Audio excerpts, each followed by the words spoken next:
That time kita ada rumah, tak mampu bayar duit air api. We don't have money for food even. I don't know what to do. I'm not educated. Then start niaga kedai makan. Dah tak tahu masak. Susah sangat lah. So jadi driver dekat embassy, kemudian hantar karyawan. So you do multiple jobs. Multiple job lah. Jadi kita strive. Sampai one day, I work in a company who run that office from rag to riches, that office. Daripada situ, orang sana tipu, orang sini tipu, orang sana buang. What triggers you to run your own logistic company? My brother who told me lah, why don't you start a business? But you see, to start a logistic company with $3,000 doesn't make Impossible. sense. Jadi, how did you do it? For years, orang was getting their goods in 2 months. No, I don't want. I want to do it in 14 days. But I think kita kena believe that 99% of kita punya success is blessings. It's not kita punya effort deh.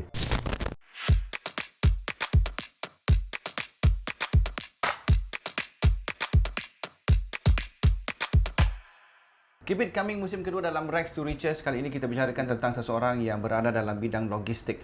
Bukan dalam isu perkapalan secara terus-menerus, tapi beliau membantu tenaga kerja Indonesia di Singapura. Dan selepas 400,000 kotak terjual, selepas lebih kurang daripada sedekad, kita bersama dengan Cik Anwar Tahar dari Pos TKI ataupun Pos TKI Logistik. Cik Anwar, kita tahu bahawasanya you memang busy hantar barang pergi Indonesia to and fro. Tapi kita nampak awak sekarang ni, kita tak tahu you punya latar belakang sebenarnya. Now, sebelum kerja sebagai general manager atau the managing director of Pos TKI, dulu kerja apa? Okay, I started when I was 17 lah. Just before NS punya time. Kita angkat bag dekat airport, masuk ke dalam kapal terbang. Porter lah? Porter. So we started, I worked for about 1 tahun kat sana. Then I went to National Service, which I was a regular infantry platoon sergeant for 6 years. Then lepas tu bila keluar tu looking for a job susah because tak ada experience. Everybody was looking for experience, 1 year experience, 2 year experience. Tapi dalam army kenapa you tak continue? I broke my leg lah. I patah kaki, so they wanted to extend my contract, but they want to give me service side. Which I'm from the infantry. Why aku tak nak ambil service side? Because dia punya salary revision will be quite a lot. Probably 600-700 akan hilang. Potong gaji lah? Potong gaji lah. Because combat allowance banyak ni. Ada infantry allowance, ada vocation allowance, semua apa. Jadi, you will not get all that because you are on the service side. Service side, office hour, clerical, admin. Which is not your cup of tea. No. So, bila susah nak dapat kerja, apa you buat? Interviews after interviews, you got so pissed off sampai I went to one of these logistic company ni. Dia orang still looking for experience kan. I said I don't have experience lah. When aku walk off, I came back. Dia bingit lah, Aku dah bingit lah. Then I asked him, if I have experience for 1 year, how much will you be paying me? 590, allowance RM60, like $60. $650 and you asking so much lah. Marah lah. Dah marah lah. If you tell me you want to give me $2,000, ada makna juga. The next day he called me. Then he asked me to come and join him. And records still stay. I'm the highest personnel that get increment in that company. I can get 2 increments in a year with almost $300 at one time. How come? Because aku work very hard. I sleep 3 hours, 4 hours. I will stay overtime, not being paid, to learn. You see, I'm on a morning shift. I will stay late. So I learn what does orang-orang kerja malam buat. You punya tugas dalam company logistik export clerk aja biasa. I type document semua apa, labeling of cargo apa semua normal. So bila dah habis pukul 6 tu, aku you stay back. To do what? I'm not those macam just lay back and then blame everybody. No. Jadi aku work lah. Then after that company start to call me. Company start to. Maknanya dia ni rajin. Dah tahu lah. News spread and everything. I work in KL. They sent me to Kuala Lumpur for 5 years. I was a GM there. 2-3 years I become a general manager. Dah cepat tau. Cepat. Aku work very hard lah. But I realized at that time, once you become a management, politics start to come in. The rumours will start to spread. What? So mean you lost your job dekat KL? I mean orang buat cerita management pun tak investigate, Aku balik Singapore tak tahu apa nak buat. But you dah ada experience dekat sana apa? It's not just so easy like that lah. Kita balik Singapore ni, kita masuk lah macam company Motorola program apa semua. Tapi tak boleh because when you work in a company that don't allow you to go for 5-year prayers, discrimination dia punya sikit juga. spiritual punya path terganggu. Kita bukan bagus sangat ni. Lepas tu aku start to try to do business. Bisnes apa kau buat? Cilibo. Oh really? Cilibo, ya. Yeah. Sendiri proses ke? Sini proses. We have factory dekat Johor, but aku got no clue this business. Terjun je. Terjun lah. Aku percaya kau. Whatever you say, okay lah, never mind lah.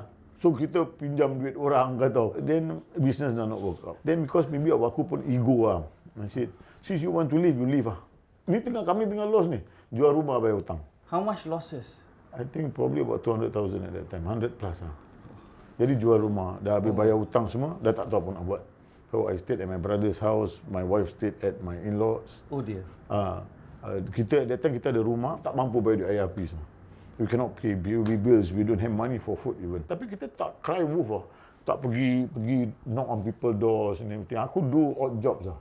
So, how do you budget you punya daily makan time tu? Aku ada siblings yang very concerned with me. My father was a wonderful guy. You know, they very concerned about my well-being. Jadi things not so good. But aku rasa I have to.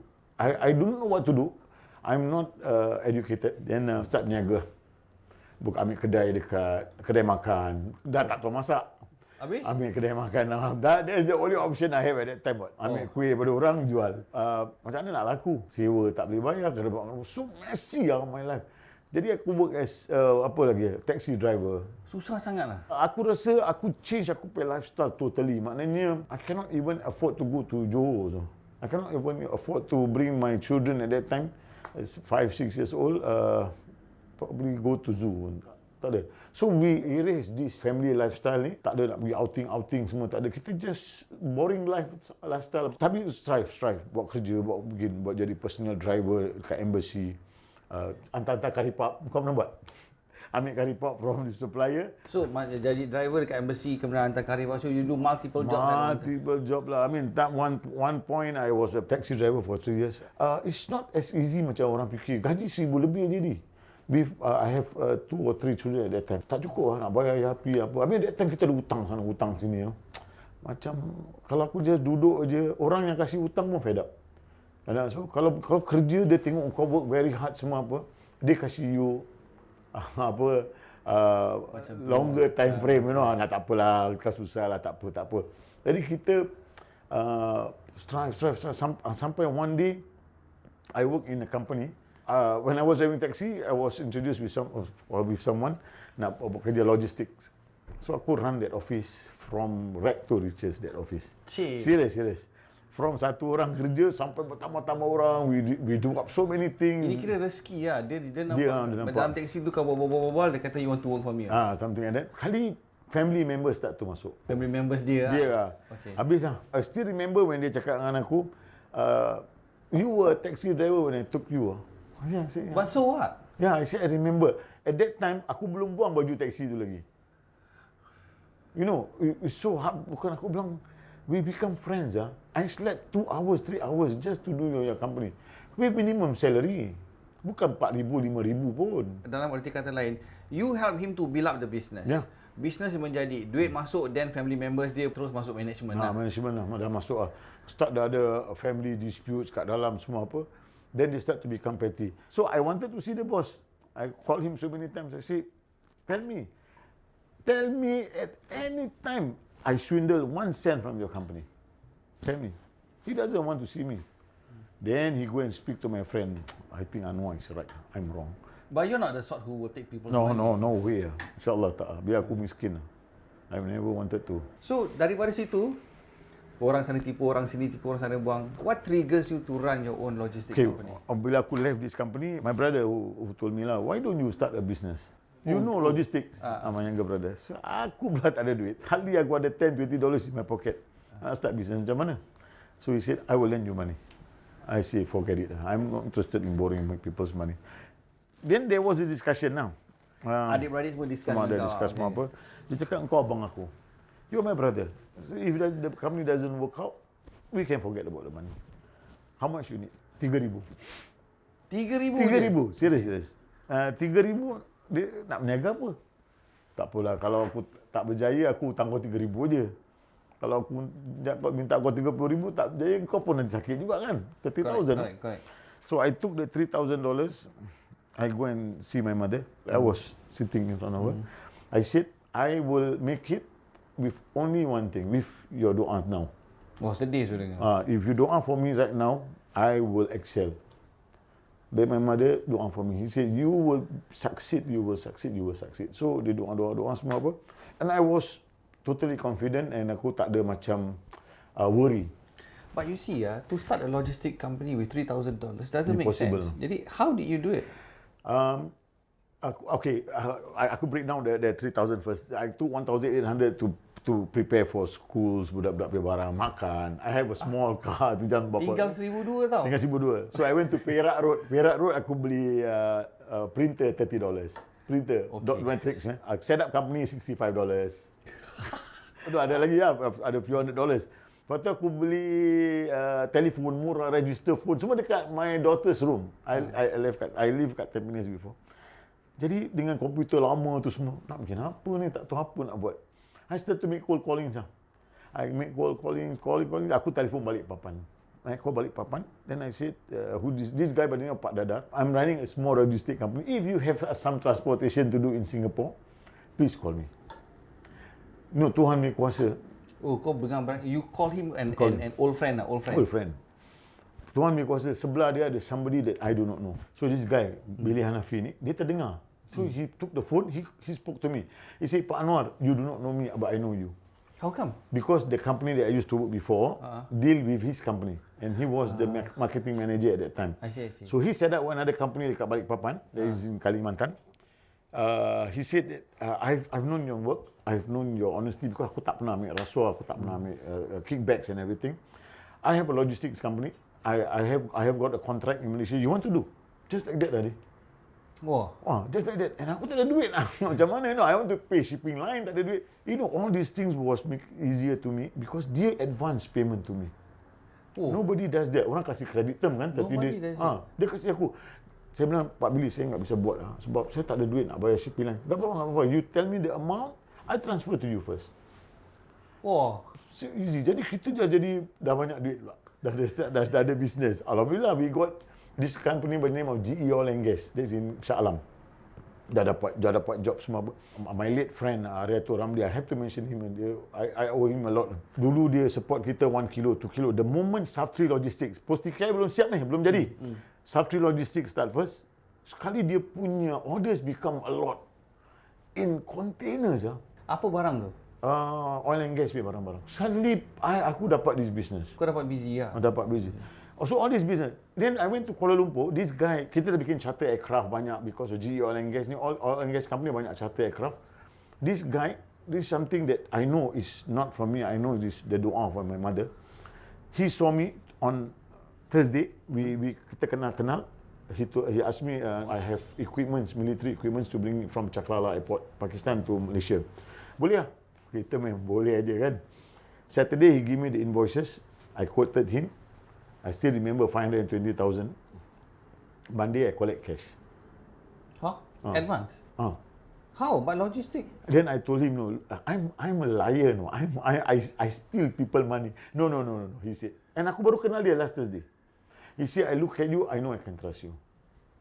I wouldn't disagree lah. I brought back 520,000.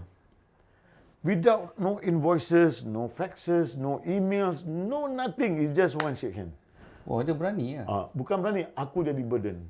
Because my chances of cheating him is 100%. Very high. Very high, but I did not cheat.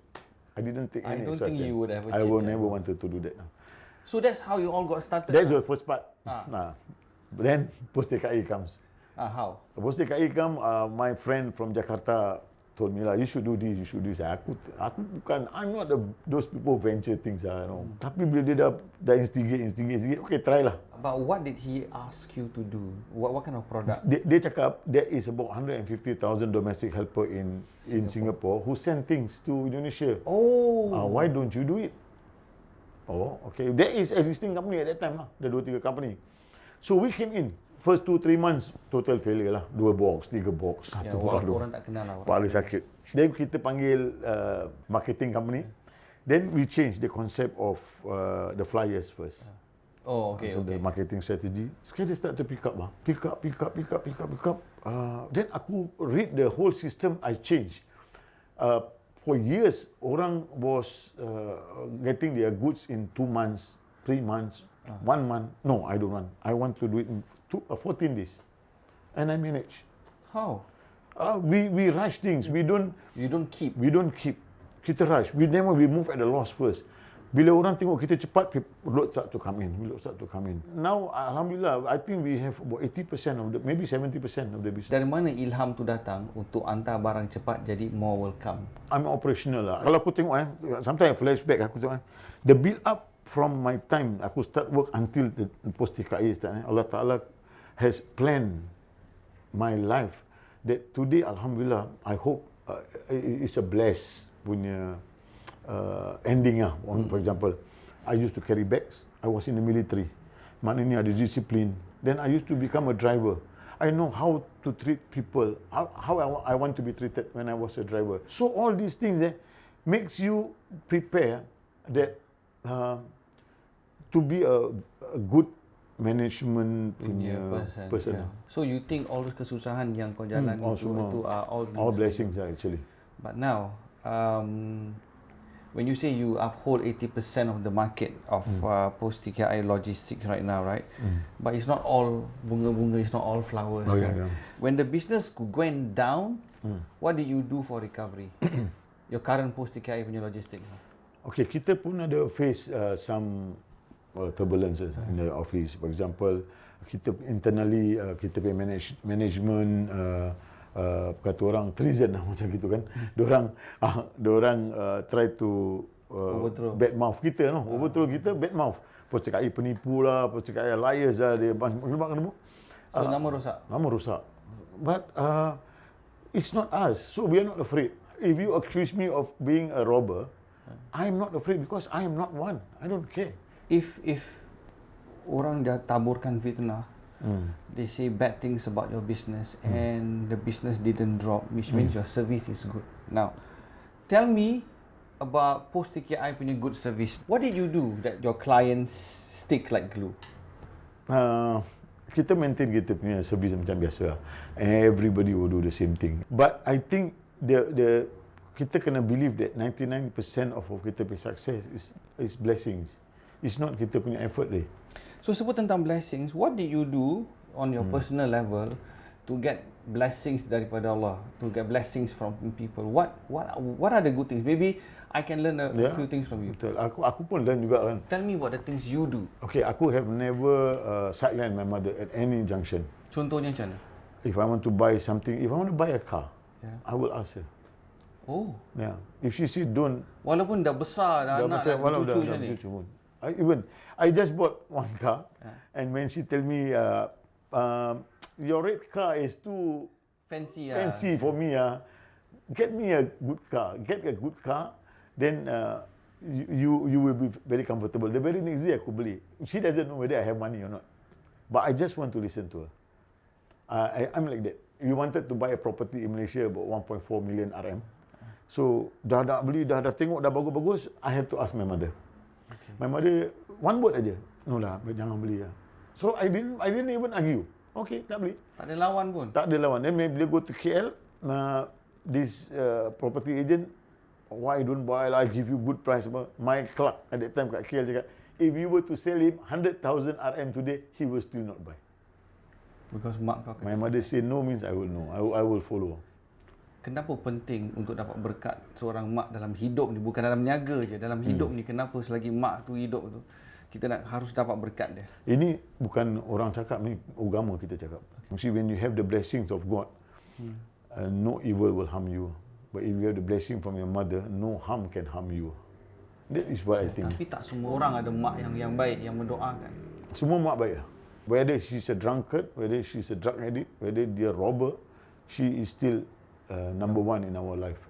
We are not allowed to judge on them. So even the warehouse thing also. Aku remember the warehouse pun ada one funny incident. The first warehouse we bought was about 1.6 million. So my mother told my sister, this warehouse your brother sewa kan, but he will buy the warehouse anytime. Jadi at one point of time, the owner nak jual tau. Nak jual ni. I'm talking about why the blessing is there.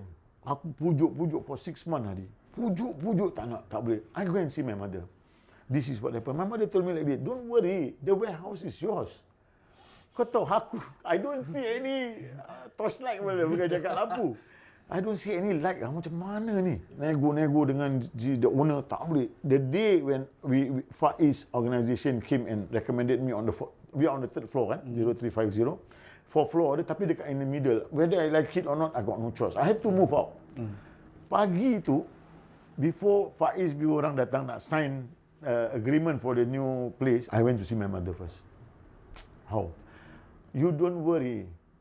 Then I said, you bless me now. Dia angkat doa lagi, dia baca. Okay, you go, the warehouse is yours. Nak sign itu agreement tu, dia deposit of $10,000. I told these two guys, let me call the owner, one last phone call. I believe when my mother said the warehouse is going to be mine, I have this feeling that she will sell today. I could call that lady. The lady said, okay lah Muhammad, lemai lah, I sell you lah, you come lah. Wallahi, Wan Nabi kata aku macam nak terberak pun ada. I went up, I paid the deposit and everything. The contract, I did not show to anybody. I start my car, I went to see my mother.